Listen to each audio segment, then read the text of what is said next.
Bueno, la caverna de Platón. Vamos a hablar de la caverna de Platón finalmente, porque ya están jorobando y como... El pedido del público, la caverna de Platón. Pedidos del público, yo no sé. Este debe ser un programa un poco raro, nunca he visto esto. Que el público se desespere. Accediendo a gentiles pedidos del público, la caverna de Platón. Por lo general el público pide, qué sé yo, el cuento del paisano que fue a la farmacia y cosas así. ¿Cómo era esto? Esto está en la República. En la República. Y es posiblemente la alegoría más famosa de la historia de la filosofía. Y en boca de Sócrates, Platón pone el siguiente relato. Hace que imagine el siguiente relato. Hay en una caverna unos hombres que están con las manos atadas y con los pies atados, que no se pueden mover ni se pueden dar vuelta. Están todos metidos en una caverna y mirando hacia el fondo de la caverna. Todos ahí los tipos acomodados y no pueden darse vuelta, solamente ven el fondo de la caverna. Afuera, más allá de la entrada de la caverna, hay una fuente luminosa. Hay una hoguera, una fogata, unas gigantescas antorchas. Entre esa fuente luminosa y la caverna pasa un camino elevado, por el cual circulan algunos personajes, a veces en silencio, a veces hablando. Estos personajes pueden llevar figuras de cartón o de piedra, estatuas, representaciones de objetos. Y pasan y circulan por ese camino elevado.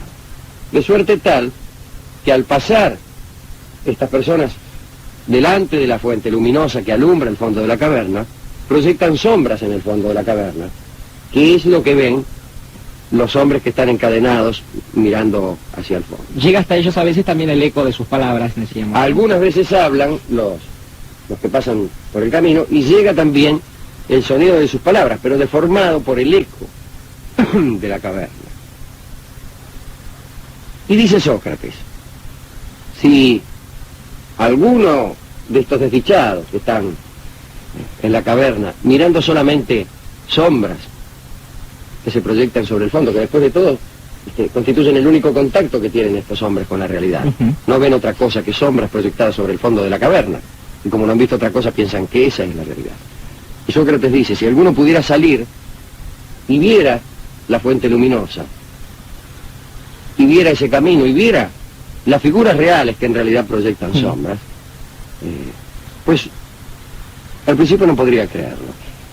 Le costaría mucho acostumbrarse a ese nuevo mundo inconcebible para quien ha concebido el universo bajo la forma de sombras proyectadas en el fondo de una caverna.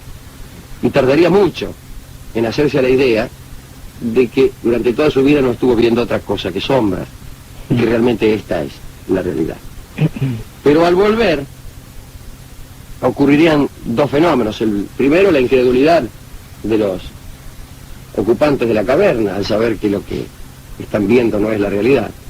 Y por otra parte, una especie de perpleja tristeza del que habiendo estado en la luz vuelve a la caverna, porque tampoco podrá acostumbrarse fácilmente a ese regreso al mundo de lo ficticio y de lo no real, de lo aparente, para decirlo mejor. Lo representado. Claro. Esta fantástica alegoría, fantástica, ha hecho carrera, pero además es casi el vórtice de la doctrina platónica. Y pues todo aquello de un universo donde verdaderamente existen las cosas de las cuales este mundo que vemos no es sino un mero reflejo, encuentra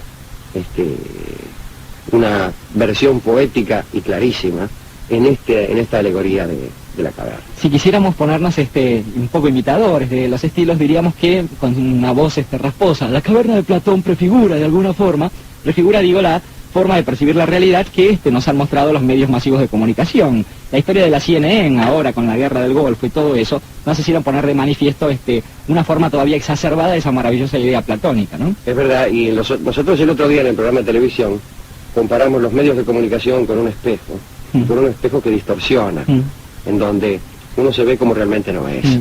Y es posible que, en cierto modo, quienes siguen la realidad a través de estos medios de comunicación no sean sino como los ocupantes de esa triste caverna platónica, de espaldas a lo verdadero y de frente a lo reflejo de la representado, al mero representación. reflejo, pero con un convencimiento tal de que esos reflejos son la realidad, que si alguien viniera del mundo, de lo verdadero, sería rechazado y no sería creíble. Nada cuesta comprobar que esto en cierto modo sucede. No digo yo que soy uno de los que está en la caverna mirando, pero por lo menos he recibido alguna noticia de afuera y he empezado a desconfiar, que ya es algo. Esa inquietud lo condenará para el resto de sus días, por otra parte, ¿no? Pero ya sabemos lo que le sucede a los que vienen de la fuente luminosa y de las figuras reales. Suelen ser rechazados por los giles que miran los reflejos. Yo de todos modos prefiero ese rechazo al aplauso y al beneplácito de quienes prefieren que uno siga haciendo sombras chinescas. Bien, ciertamente. Para Platón, para nuestro querido Platón, menos para su maestro Sócrates, que quizás es solamente un personaje de Platón. Al que han leído tantas personas que después escriben libros. Claro, ¿Cómo me claro. gustan los libros de Sócrates, licenciado? Dicen por ahí después. Bueno, ¿para quién más? Se hace difícil Bueno, pensar para se hace quién más, difícil. ¿no? Digo, para todos aquellos que habiendo visitado la realidad encuentran el rechazo de los enamorados de reflejos y de sombras. Para los que ponen en evidencia a veces que aquellas formas de representación de la realidad y hacen un ligero guiño sobre ellas. Estoy pensando en este momento en Orson Welles, que alguna vez supo hablar hasta de la política y también del cine, que era aquello que hacía, y de alguna manera también trabajó esa misma línea en Citizen Kane, por ejemplo. Bueno, para todos los platónicos en general, en el mejor sentido de la palabra, porque Sí. después platónicos son algunos. Sí.